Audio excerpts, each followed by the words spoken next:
essa aula era sobre modelo de atenção.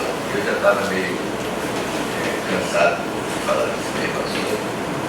Aí eu disse, olha, eu vou fazer uma coisa diferente.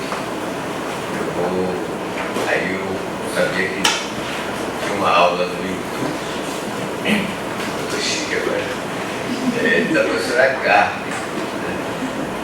E aí eu levei essa aula para os alunos, eles assistiram toda a aula e eu fiquei efetivamente encantado com a forma que Carmen, numa entrevista, apresentava uma história de quase 30 anos da formação, propostas alternativas de modelo de atenção, parte delas foi construída aqui na Bahia, mas com uma clareza e com um didatismo incrível que eu acho que é isso que vocês vão conseguir hoje acompanhar e compartilhar nessa apresentação da professora Carmen, uma parte da obra de Carlos Matos, grande economista, companheiro latino-americano, chileno, ministro, grande presidente Salvador Allende. Também tivemos a oportunidade de tê-lo aqui na Bahia durante algum tempo, trabalhando conosco. Então, acho que a professora Carmen não vai falar toda a obra, porque ela é muito grande, extensa, complexa, mas pelo menos dar algumas ideias para vocês, no sentido, inclusive, de concluir com a articulação daquilo que nós chamávamos nos encontros passados como fato social, para uma perspectiva de como se produzem fatos dentro de uma sociedade como a nossa. Essa expectativa da aula de hoje, que a gente tem o maior prazer de estar sistematizando e esclarecendo para a gente esse complexo pensamento e ao mesmo tempo criativo de Carlos Matos. Obrigada, Genilson. Bom dia a todos. Eu queria agradecer o convite do Genilson para fazer essa apresentação, porque eu tenho lido os livros, os textos de Carlos Matos desde 1983, quando eu assisti uma aula de planejamento do Antônio Sérgio Aroca, no curso internacional que eu fiz no Rio, e Aroca entrou na sala e perguntou para a gente o que é planejamento, ninguém respondeu, gente, foi todo mundo inibido. Aí o Aroca foi para o quadro, pegou um giz, fez um círculo, fez outro círculo, traçou uma linha e disse: planejar é conduzir uma situação inicial a uma situação objetiva. Então foi a primeira vez que eu ouvi falar do enfoque situacional do Carlos Matos. A partir daí me interessei pela leitura dos livros dele e acompanhei toda a trajetória intelectual dele através das produções. Tive a oportunidade de conhecê-lo pessoalmente quando trabalhei na Nicarágua, em 86, 87. Era uma pessoa realmente encantadora, sedutor, né? E ele mudou a minha forma de pensar, não só o planejamento, mas também a política e o sistema social. Então, foi um ótimo essa semana. Eu releio alguns dos textos do Matos, tentando trazer para vocês especificamente a contribuição do pensamento dele à análise política, que foi a encomenda. Não é sobre planejamento, a aula não é sobre planejamento especificamente, mas é sobre como ele, através da construção teórica, metodológica que ele fez ao longo de toda a sua produção, ele fornece para a gente conceitos, métodos, técnicas, instrumentos que a gente pode utilizar nas nossas pesquisas, como aliás já tem sido utilizado por vários pesquisadores, inclusive aqui do Luiz, que eu vou dar exemplos ao longo da minha apresentação. Aqui é uma foto dele, uma das únicas que eu consegui na internet, para vocês conhecerem. Pode passar, Maurício. E o que eu vou apresentar, eu tentei organizar, não sei se vai dar tempo, mas nesses pontos, né? Quem foi e quem é o Carlos Matos, na verdade ele já é falecido, ele morreu em 1998, mas a obra dele continua extremamente viva. A influência dele no planejamento e gestão é apenas um slide, porque não é o objetivo principal dessa apresentação. O objetivo principal é a terceira coisa, a contribuição teórica e metodológica de Matos à análise política em saúde, concluindo com algumas críticas a Matos. Ele como autor profícuo, muito prolixo também. Ele tem vários autores, inclusive brasileiros, que têm elaborado críticas ao pensamento dele, então é importante pelo menos situar vocês, e algumas considerações finais.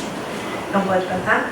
Então aqui é um resumo da biografia dele, uma biografia uma trajetória de vida realmente belíssima. Jair Wilson já começou contando alguma coisa. Ele nasceu no Chile em 31, faleceu em 98 na Venezuela, se formou em engenharia industrial na Universidade do Chile, fez mestrado em Harvard, se especializou em alta direção, planejamento estratégico, trabalhou como assessor do Ministério da Fazenda, como professor de finanças públicas na Universidade do Chile.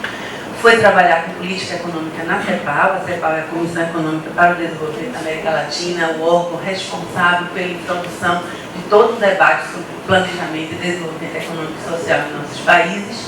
O ILPS, que é o Instituto Latino-Americano de Planejamento Econômico e Social, também em Santiago. Em 79, ele foi nomeado presidente da Companhia de Aço do Pacífico, e para quem conhece um pouco a economia chilena, a economia de enclave, então naquela época era importantíssimo ser presidente dessa companhia. Toda a economia chilena dependia, inclusive, da exportação de aço. Não é?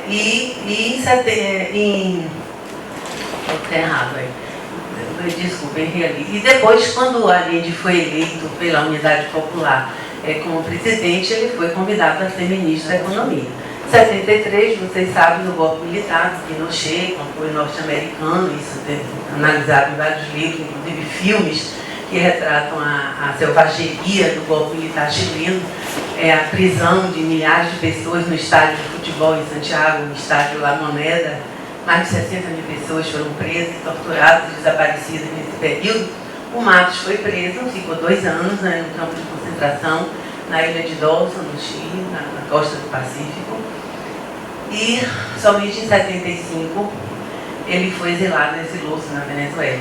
Nesse período que ele estava preso, esses 2 anos que ele estava preso, isso ele conta nas entrevistas dele, foi o período em que ele começou a se perguntar o que tinha dado errado, por que eles não tinham conseguido planejar e antecipar o que aconteceu com a situação econômica, política e militar chilena. Por que eles não tinham percebido que estava se montando esse golpe de direita que destruiu a esperança de milhares de chilenos de construir uma transição pacífica para o socialismo?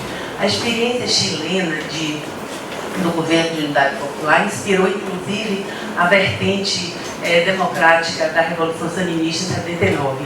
Eu li mais sobre o Chile nesse período quando eu conheci uma pessoa chamada Jaime Willock, que fez um mestrado em economia no Chile e que se tornou ministro do governo nicaragüense, responsável por toda a reforma agrária lá. Então, e eles discutiam isso, inclusive a perspectiva gramsciana que o Partido Socialista Chileno tinha com relação à transição em 72, 73, e isso foi abortado com o golpe militar. Então, Matos fez essa reflexão. Imagine o sofrimento de uma pessoa como Matos, que se sentia, inclusive, responsável pela morte de tanta gente por conta da incapacidade de prever, de analisar a situação com rigor, com clareza, e prever o que poderia acontecer, os riscos que eles estavam correndo em querer desenvolver um projeto de transição para o socialismo, sem imaginar que a direita e o próprio governo americano, com forças militares sediadas no Panamá, deram assessoria ao governo chileno para abortar a revolução. Uma revolução, uma transição revolucionária, porém pacífica. Exilado na Venezuela em 75, ele foi acolhido no CENDES, o mesmo CENDES, o Centro de Estudos para o Desenvolvimento Econômico e Social da Universidade Central da Venezuela, que foi a sede da elaboração do método CENDES-OPS, lá nos anos 60, onde o Mário Testa trabalhou. Então, acho que aí ele, inclusive, conheceu o pessoal da área de saúde, trabalhou no PNUD, desde 82 atuou como assessor do Cordiplan, que é a coordenação de planejamento do governo venezuelano.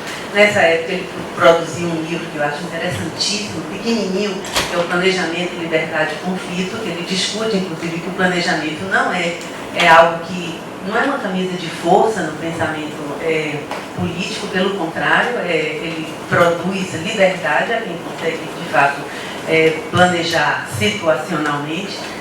Nesse livro que ele tem o decálogo da planificação, né, que eu sempre uso nas minhas aulas. Em 86 ele deixou as Nações Unidas, trabalhou como assessor no ILPS, na OPAS. Nessa época foi porque ele foi a Nicarágua, em 1986, esteve aqui no Brasil, na época do SUS, em 87, porque aí ele começou a se vincular através da OPAS ao grupo de planejamento estratégico que trabalhava em Washington. Ele começou a circular em alguns países latino-americanos, assessorando o processo de planejamento na área de saúde. Nessa época, ele trabalhou com um grupo que incluía o André Médici, o Pedro Luiz Castelhanos e o Eugênio Vilaça Mendes. Elaboraram um texto que, para mim, foi fundamental na minha concepção de planejamento. Eu conheci esse texto lá na Nicarágua, em 87, 88. Aqui no Brasil, eu usei no curso de planejamento situacional. É um texto que nunca foi publicado em português. São notas para a incorporação do enfoque situacional no planejamento em saúde, naquela perspectiva da saúde para todos no ano 2000, que era uma das vertentes do planejamento estratégico nessa época na América Latina. Nesse período também, ele influenciou o pensamento do Adolfo Schorny, que foi trabalhar em Washington e organizou um livro também muito bom, chamado Administração Estratégica em Silos. Então, toda essa discussão do uso do planejamento estratégico situacional no sistema local de saúde começou exatamente nesse período, na experiência da Nicarágua, que a gente utilizou aqui no Brasil a partir de 89 até 93, antes do processo de municipalização. Mas, enfim, em 88, ele se desligou dessas organizações internacionais, criou a Fundação Altadir, Alta Direção, que é uma empresa própria, né, dele e da equipe dele, e desenvolveu cursos e consultorias em vários países da América Latina. Foram 10 anos de trabalho aqui no Brasil, nesse período do governo Fernando Henrique. Ele trabalhou com a Fundap, por isso que vários dos livros dele estão editados na Fundap. Ele ajudou a montar a Escola de Governo da Fundap em São Paulo, que é a Fundação para o Desenvolvimento Administrativo, e trabalhou com o MARI, o Ministério da Administração e Reforma do Estado, na época do Brescia Pereira. Por isso ficou até amigo da Cláudia Postinho, agradece a Cláudia Postinho no livro deles, Três Cinturões do Governo, que ele escreveu por esse período. Faleceu em dezembro de 98, na Venezuela, com apenas 67 anos de idade. Problemas respiratórios, segundo um e-mail que eu recebi do Emerson Merri. O Emerson Merri também conhecia ele pessoalmente, então na época da morte do Marcos, o Emerson passou um e-mail para todas as pessoas que conheciam o Marcos, informando o falecimento dele, lamentando, e apenas dizendo que foi por problemas respiratórios decorrentes de agravamento de doenças crônicas que ele tinha desde a época da prisão. Enfim, agora entrando especificamente no trabalho dele, eu sistematizei, tenho feito isso, tentando identificar quais foram as perguntas que ele se fez, as perguntas geradoras da reflexão intelectual dele. E coloquei essas, não são todas, mas de uma certa forma, elas refletem aquilo que até um brasileiro, o menino Martin Fox, que está fazendo uma análise epistemológica da obra dele, coloca como sendo os principais pontos do pensamento malthusiano: a complexidade, incerteza e indeterminação.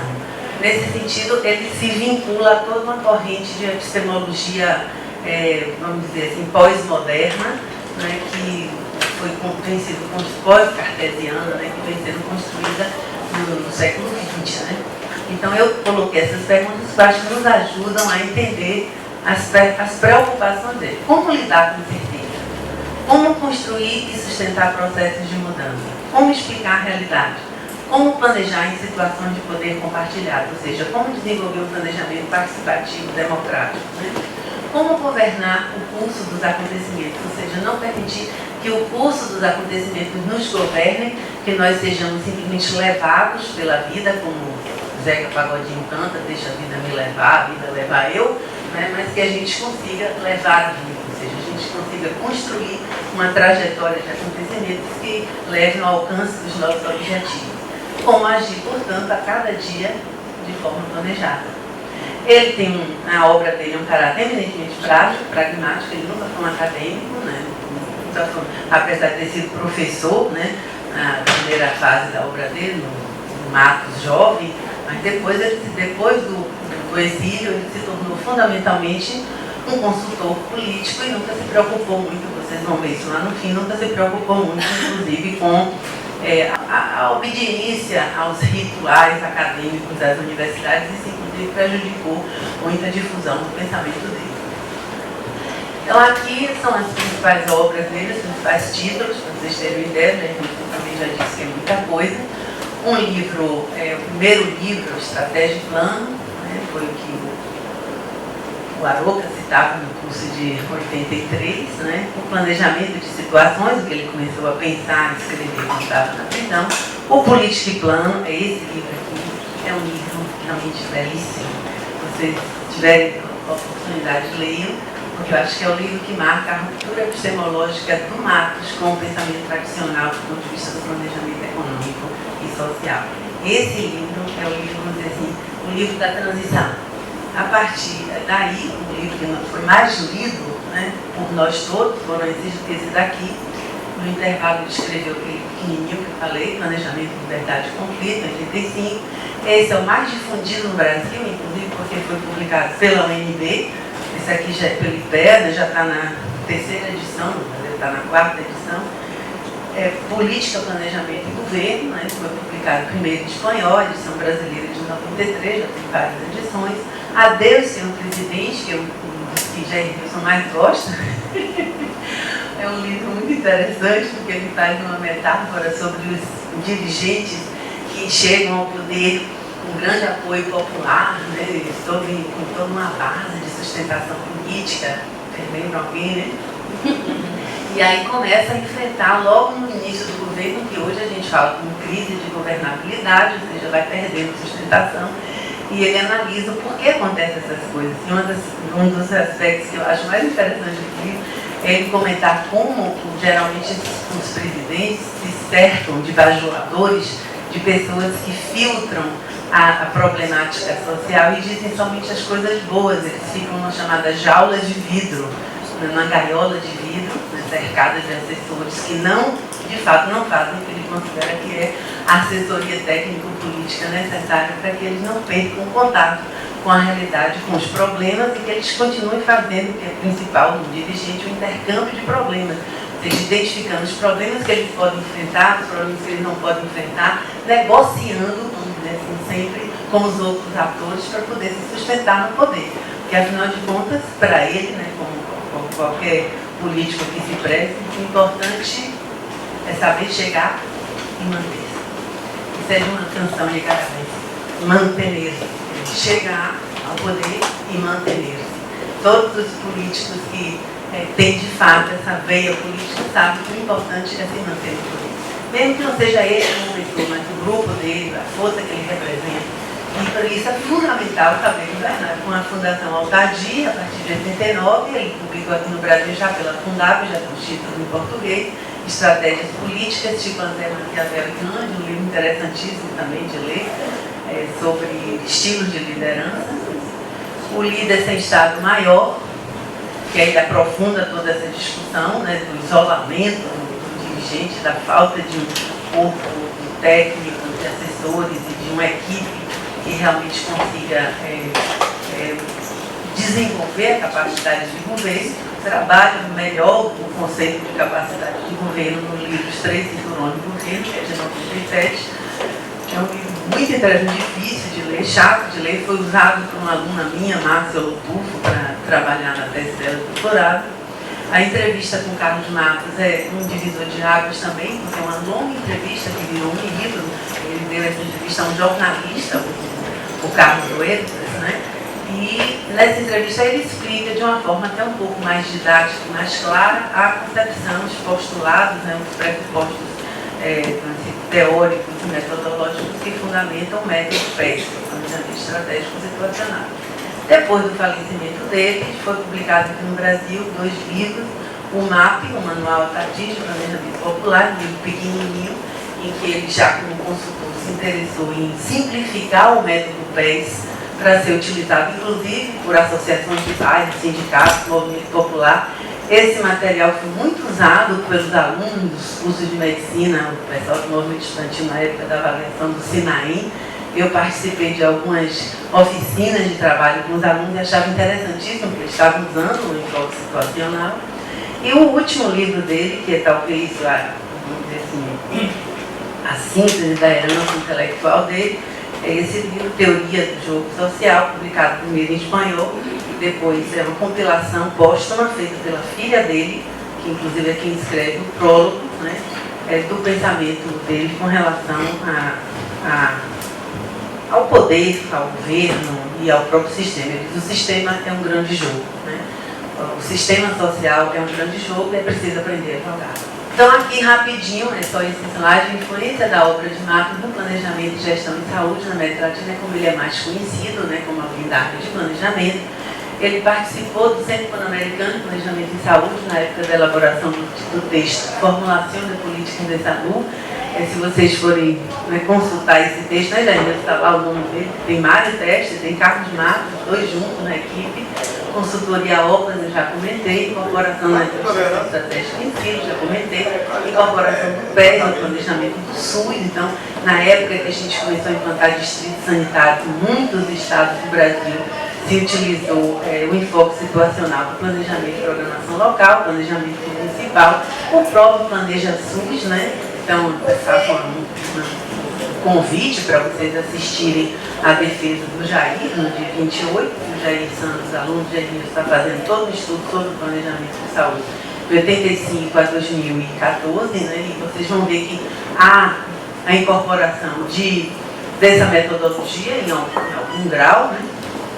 Outras influências eu já comentei. Encontrei recentemente uma tese de uma moça de Curitiba sobre o uso do enfoque situacional no planejamento urbano. Já disse também a relação dele com o pessoal da reforma do Estado. E aqui eu quero destacar a utilização como referencial teórico em pesquisas na área de política, planejamento e gestão.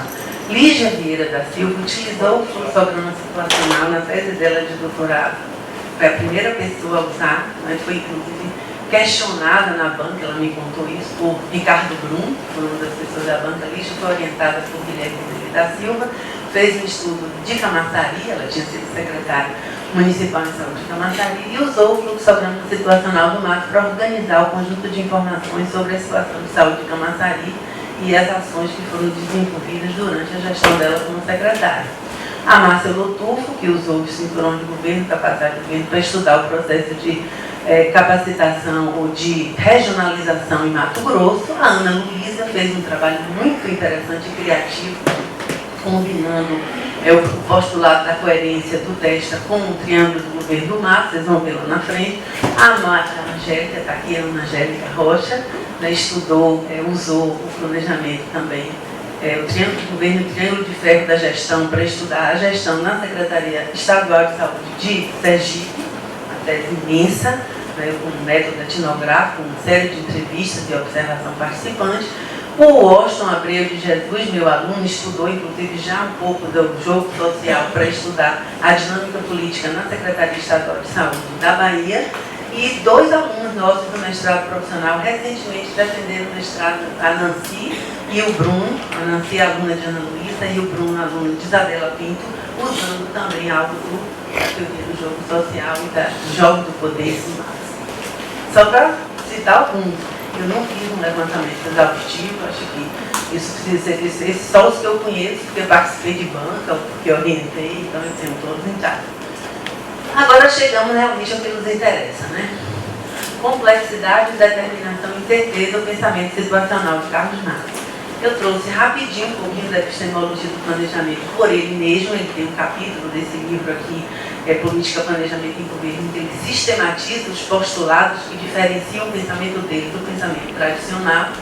A trama de conceitos, acho que é o que mais nos interessa, os conceitos teóricos que ele construiu, né, nesse processo todo de elaboração, racionalização da prática, né, da praxis de planejamento e de consultoria, e alguns métodos, técnicas, instrumentos que vão sendo derramados, vamos dizer assim, ao longo da obra dele, que a gente foi tratando de capturar e adaptar e utilizar, tanto como, né, método de pesquisa, quanto método de planejamento mesmo. Então, isso aqui é rapidinho, né, são 6 postulados. O sujeito não é distinto do objeto, quer dizer, ele critica aquela objetividade falsa, né, do planejamento tradicional, dos economistas da década de 60 e 70. Segundo ele, há mais de uma explicação verdadeira, ou seja, não há o diagnóstico, não se pode fazer um diagnóstico se considerar que o diagnóstico é a verdade. Pelo contrário, cada ator tem a sua visão acerca dos problemas, né? Isso significa que se constrói várias explicações, é preciso fazer exatamente se chegar a um consenso ou a um conflito em relação a essas visões. A análise da situação prévia é sempre policêntrica. Os atores sociais geram possibilidades no sistema social criativo que somente em parte segue leis, critica, portanto, o determinismo que marcava a economia do século XX. E o mesmo marxismo, né, uma certa visão estruturalista do marxismo, né? O poder é escasso e limita a possibilidade do deve ser, ele entende o poder como algo que pode ser acumulado, desacumulado, que a gente vai ver lá na frente. A incerteza mal definida domina o sistema social, ou seja, é impossível a gente predizer o futuro, é impossível projetar tendências, isso sempre tem falha. O máximo que a gente pode fazer é prever situações e construir cenários e, a partir da construção desses cenários, definir o que se pode fazer no presente.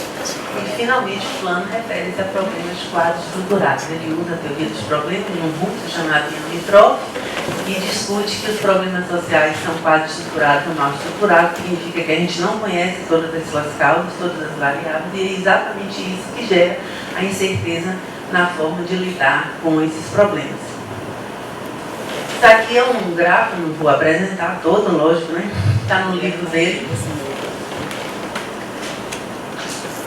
Ele sistematizou o contraste entre o planejamento tradicional e a proposta dele de planejamento. Então, vocês estão vendo ali, mesa de jogo, ele chamava isso no início de sala de situações, então estava usando toda a questão da estratégia militar, ele era um leitor ávido, né, dos textos do Sun Tzu, do Clausewitz, ele cita muito os textos dele, todos esses grandes estrategistas, né, que trabalharam exatamente a questão da estratégia, né, da grande estratégia e das microestratégias a serem desenvolvidas no âmbito organizacional. Então ele fez esse quadro que é muito bonitinho, né? Planeja que governa, todos planejam, eles souberam planejar, se conjugam todos os tempos e modos, eu planejo, tu planeja, ele planeja. Mesmo que você não explicite seu planejamento plano, o seu plano pode se sabotar o meu. Então eu posso chamar vocês para uma reunião todos os dias, sim, vamos fazer, mesmo que a gente acordou aqui, quando acaba a reunião todo mundo faz diferente. Isso é o cotidiano, né, da administração pública e da administração de empresa, quer dizer, é preciso o tempo todo a gente estar trabalhando com a visão do outro, com o que o outro pensa, trazendo o outro para o nosso grupo, para ser nosso aliado e não nosso oponente. Se ele ainda é indiferente, a gente tem que atrair para nós, tem que convencer, saber qual é o interesse dele. Então, essa perspectiva estratégica domina todo o pensamento dele em relação ao planejamento. Mas pode passar. E agora, eu fiz assim, esse slide dessa forma para vocês verem o que são as matrizes teóricas. Ele não inventou do nada, né? Ele não partiu do nada, ele partiu das leituras dele, dos autores que ele estudou. É difícil, ele não bota muitas referências, né? Ele passa por cima de referências, mas dá para a gente, a partir das leituras que outros autores fizeram da obra dele, dá para a gente identificar algumas das matrizes teóricas que estavam na base do pensamento dele, a teoria da ação, sem dúvida, né? Porque ele trabalha com a perspectiva desde Weber, Habermas, até o que eu estou tentando investigar nível isso, se ele utilizou a teoria da escolha racional. Estou com esse texto aqui do John Elster, não deu tempo de eu reler essa semana, mas é um livro que eu comprei em 91, tentando rastrear no pensamento de Matos a influência dos neomarxistas americanos. Ele foi de Harvard, então ele vinha ali do John Hammer e tal, e ele tem utilizado a teoria da escolha racional, né, juntando com a perspectiva weberiana e com a perspectiva habermasiana da ação comunicativa, que foi a crítica que lá na frente o Javier vai fazer para ele. Mas eu acho que isso tem um tempo certo, eu estou querendo investigar melhor isso. Teoria dos jogos, sem dúvida. Então, eu também tenho muita coisa no meu computador de teoria dos jogos, que vem da matemática, né, vem da teoria dos sistemas, então aplicada aos jogos sociais, então tá. É fantástico, toda uma vertente de reflexão que com certeza ele absorveu, né? E ler sobre a teoria dos jogos é super interessante, porque tem jogos de regras duras, né? Jogo como xadrez, jogo como dama, jogo como... enfim, tem jogos, o jogo social não tem essas regras. Para quem gosta de estratégia, é bom assistir futebol, vôlei e tal, mas todos esses jogos têm regras que são definidas e tem um juiz que fica ali apitando no campo. E ele diz, no jogo social as regras podem ser modificadas, os jogadores mudam as regras. Né? Agora, como é que se pode mudar as regras? E aí é toda a discussão que ele faz lá na frente do fluxograma situacional. E a teoria da produção social, que já é uma síntese que ele produziu, né, a partir da articulação entre o que eu considero uma visão estruturalista da realidade e uma visão fenomenológica. Então, os conceitos básicos, a partir dessa incursão dele, né, nessas teorias do social, né, são o conceito de situação, que tem como subconceito, como categoria operacional, o conceito de problema e de ator, o conceito de poder. Poder é uma categoria-chave no pensamento do Marx, precisa a gente rastrear também nos livros dele como é que ele entende poder, e a partir daí ele construiu vamos dizer assim, um modelo heurístico, né, para pensar o governo, que é o triângulo de governo, e o triângulo de ferro da gestão, que a Ana Angélica gosta muito, em todas as aulas. Então vamos passando, então vamos ver um por um. A teoria da produção social fundamenta uma leitura da realidade que a explica para além dos fatos mais aparentes. Aí chegamos à questão dos fatos, né? Ele está trabalhando com a perspectiva da aparência, né, e da determinação estrutural e do processo histórico. Então ele diz, existem 3 níveis. O nível dos fatos, propriamente ditos, que ele chama de fenoprodução, né, o nível das acumulações ou fenoestruturas, que são as capacidades de produção de novos fatos, e o nível das regras ou leis básicas que regulam a formação social, que não só por serem regras, mas podem ser mudadas também. Então, os diferentes processos e fenômenos da realidade articulam-se dinamicamente, tanto no interior de cada um desses níveis, como entre eles, havendo a maior determinação do último, as regras sobre as demais. A aplicação concreta dessa teoria se dá no momento da análise da situação, em que está imerso o ator. Nós sempre estamos imersos, nós não estamos separados da realidade, fazemos parte da realidade que a gente está tentando analisar.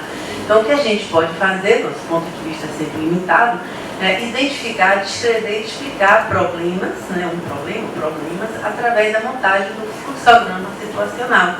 Nesse fluxograma, que é um diagrama de fluxo, para encontrar, localizam-se as causas desses 3 níveis, estabelecendo uma rede de relações causais que contribui para uma visão mais ampla do problema explicado para uma atuação mais efetiva. Ou seja, a gente pode definir nossos objetivos de intervenção relacionados aos fenômenos, relacionados aos processos históricos, ou seja, as causas mais imediatas desses fenômenos, ou os determinantes estruturais desses fenômenos. Isso vai definir o alcance do nosso projeto de intervenção. Passa aí, por favor. Aqui o conceito de situação, eu tive que trazer um pouco, né? Porque aí ele questiona a partir do Gadamer, do Ortega e Gasset, a possibilidade de uma explicação objetiva e única da realidade por um sujeito que a olha como um objeto desde fora. Para ele, a explicação que a gente pode fazer a partir usando o fluxograma é sempre multidimensional, totalizante, é interdisciplinar, multissetorial, porque é impossível a gente usar essa separação que existe de setores. Ele tem uma frase muito citada, né, assim, a universidade tem departamentos, o Estado tem setores, mas a realidade tem problemas. E os problemas ultrapassam as disciplinas, né, acadêmicas, os problemas ultrapassam os setores com os quais a gente tenta organizar a intervenção estatal.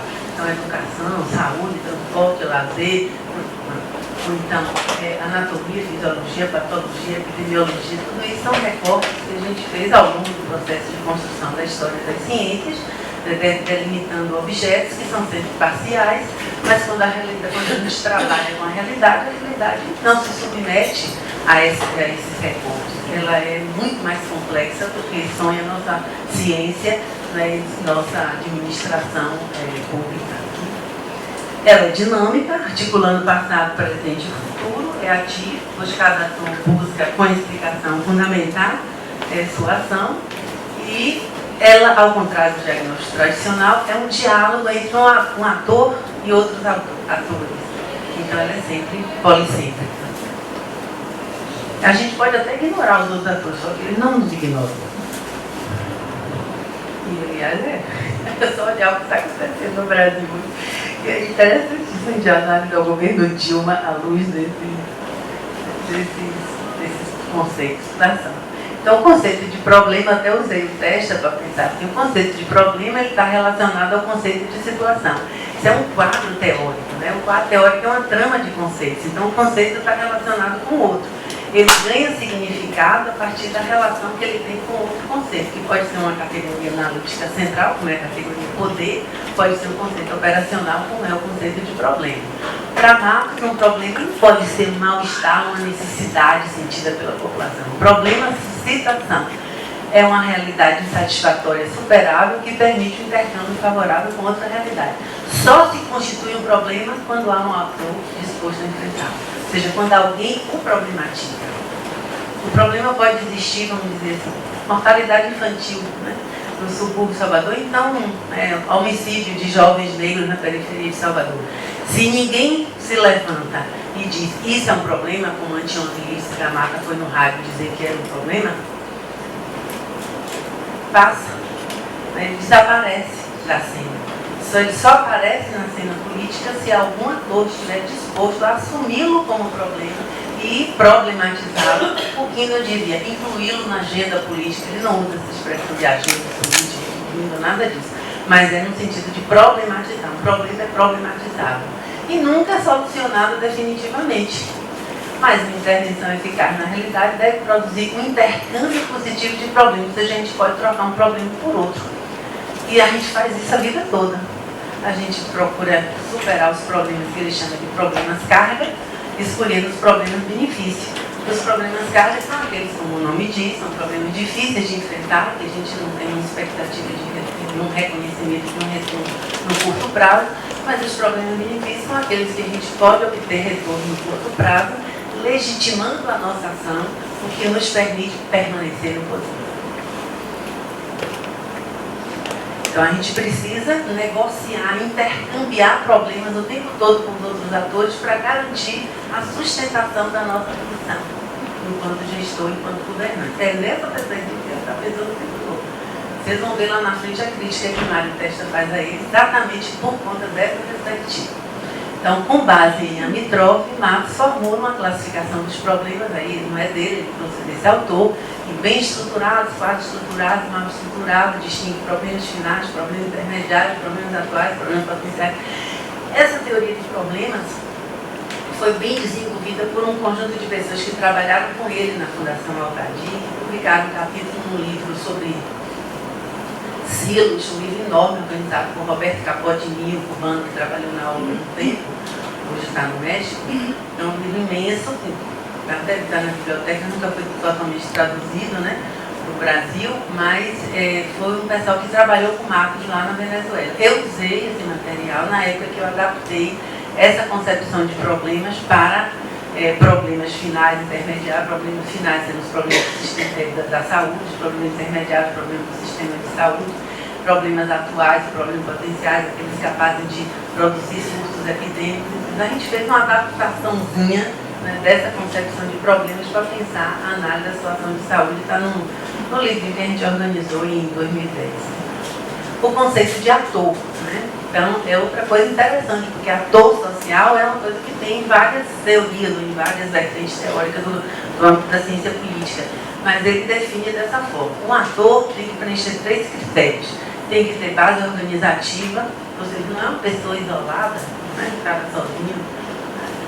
Ter um projeto definido e controlar variáveis importantes para a situação.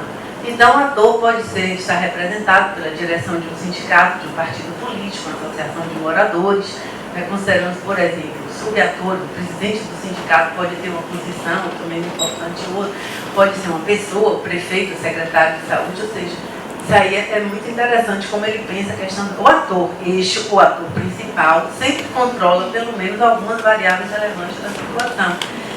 E, além dele, outros atores que controlam recursos ou variáveis importantes devem ser considerados. Por isso, do ponto de vista metodológico, a gente tem que aprender a fazer mapeamento de atores. Isso pode ser muito útil na análise do processo político de saúde. Mapear os atores, identificar os seus projetos e identificar qual a sua base organizativa. Então, se a gente estuda os partidos políticos, por exemplo, ou as coligações, como o Liz estudou, ela tem que saber quem é que eles estavam representando, qual é o projeto, aí ela foi estudar o programa dos partidos e tudo mais. Estou terminando. O conceito está assim, o jogo. Aí chegamos à síntese, que é a ideia do jogo social. Ele usa a metáfora do jogo para elucidar a ação e a produção humana. As jogadas seriam os fatos produzidos pelos jogadores, que são os atores, a partir de determinadas acumulações que estariam ancoradas em capacidades individuais, intelectuais, incluindo o conhecimento do jogo e suas regras, e nas próprias acumulações geradas no processo de jogar. As regras não são imutáveis, são construídas pelos homens e podem ser mudadas. Chama a atenção de que é preciso muito poder ou uma grande acumulação para se mudar as regras. Pense na experiência dele lá no Chile. É exatamente aí que é o ponto crítico. Não tiveram poder suficiente para mudar as regras, para transformar o Chile numa sociedade socialista, democrática, num contexto latino-americano que era considerado o quintal dos Estados Unidos. Matos define os diversos tipos de jogada, analisando os 9 jogos do poder. Então, utilizou o jogo político, o jogo econômico, o jogo da vida cotidiana, o jogo pessoal, o jogo da comunicação, o jogo macro-organizacional, o jogo dos valores. Eu acho até excessivo a quantidade de jogos, mas enfim, dá um trabalho desgraçado nas aulas. Mas vamos avelando, porque ele era um obsessivo compulsivo. Vocês já repararam que o homem era um obsessivo compulsivo. Então ele tinha que explicar tudo direitinho. Então, o conceito de poder é um conceito multidimensional, é uma relação social, ele usa essa visão relacional do poder, não o poder como uma coisa, mas o poder como, né, uma relação, e daí dessa relação deriva a capacidade de fazer ou de influir sobre o que os outros fazem, expressa-se em diferentes planos situacionais, pode ser comparado de forma aproximada ou probabilística, né, e produz efeitos quando ela é usado e quando não é usado, porém percebido. E são trechos que eu estou mostrando para vocês que exige realmente que vocês vão ler esse livro, né? Então, vamos passar. Aqui é o triângulo do governo, que é, já, como eu disse, um modelo heurístico para tentar organizar a compreensão do governo, identificando-se o projeto do governo, a capacidade do governo e a governabilidade da situação. Então, pensem em Dilma, né? Olha o projeto que Dilma apresentou na eleição, o projeto que ela está, de fato, implementando, daí toda a crítica, a perda de base de sustentação política dentro do próprio partido dela, a dificuldade de implementar esse projeto mesmo, né? Sendo um projeto da oposição, daí a articulação com o MDB, e bota Michel Temer para ser o articulador político do governo, e então, que aí o povo diz a Dilma virou rainha da Inglaterra, e está com o parlamentarismo disfarçado. Tudo isso é uma crise de governabilidade. E ele ajuda realmente a gente a entender isso, né? Pode passar. Aqui é o 10 eu peguei da sua aula, porque no texto nesse esquema, detalha aí os elementos da capacidade de governo, a perícia do dirigente, sua experiência e os conhecimentos que ele detém, os métodos que ele utiliza, isso está nos 3 cinturões de governo. Pode passar. Aqui os métodos, elenquei os métodos que a gente pode utilizar nas nossas pesquisas, mapeamento de atores, o fluxograma, a análise política da relação entre atores, a dinâmica do jogo social na sociedade como um todo e organizações de saúde e a própria construção de cenários, que é algo que a gente incorpora de outras perspectivas, mas que foi utilizado no livro de 92. Então, passando aqui um exemplo do modelo de fluxograma situacional. Vocês veem aí como ele se articula. Regras básicas, acumulações, fluxos de produção e fatos. O VDP é o vetor de definição do problema, ou seja, as informações empíricas que a gente utiliza para indicar que isso de fato é um problema. Podem ser, no nosso caso, os indicadores de saúde. E aqui os planos em que ele distingue a realidade geral, particular e singular, mas esses podem ser multiplicados como bonequinhas russas. Quer dizer, depende da base territorial que você usa, se você está usando ao nível nacional, estadual, municipal, ou seja, a gente pode replicar, né, ad infinito essas possibilidades de construção dos planos e níveis de análise. Estão entendendo? Não é que tem que ser um modelinho fixo, assim. Tá bom, pode passar. Aqui outro modelo que eu peguei do texto de Elizabeth Arthur, mas é o livro dele, mas ela reproduziu lá, pode passar. Outro exemplo. Pode passar. E as críticas, para terminar. Temos uma crítica que o Javier Uribe fez, e o Rivera fez a tese de doutorado sobre Matos. E ele faz uma crítica que eu acho até hoje super pertinente, de que Matos torceu a teoria da ação comunicativa do Haber, mas subordinou a comunicação à estratégia. Então vale a pena você ler esse capítulo que é lindíssimo, né, Ana Angélica? Também tem a crítica do Mário Destro, está no livro Pensamento Estratégico e Lógica, não, Pensar em Saúde, né, o Tendência de Planejamento, o capítulo Tendência do Planejamento, de 92, o Mário faz uma análise da relação dele com Marx, a diferença entre ele e o Marx, e critica o que ele chama, em Marx, a normatividade política, a subordinação que ele faz da política, ou seja, a possibilidade de planejar a política.